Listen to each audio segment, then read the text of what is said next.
couple of years ago, I built salt and pepper grinders, and I really loved them. But there was a problem. They crap all over the table.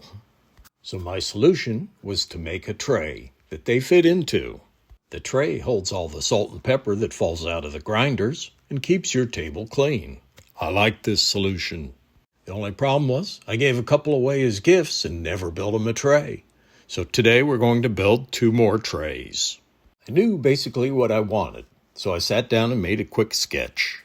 The first time I made these, I used the bandsaw and the drill press to do the counter bores. A 2 5/8 Forstner bit did the trick. But wait, since then, I bought a CNC. Let's have some fun. Brought the drawing into my Carveco software, and I wanted to, so I duplicated it. Then programmed the tool paths. Then I completed a simulation to make sure everything's okay. I used blue tape and CA glue to hold down the maple board. Home the CNC so the control knows where the board is, and then hit go. We cut the pockets first, 2 pockets in each tray. This is a really nice piece of hard maple. And then we cut the outside profile with bridges or tabs to hold it in the board so it doesn't move.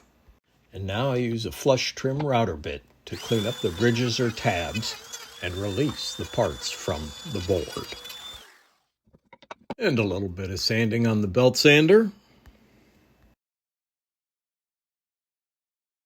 Now we use the round over bit to soften the edges.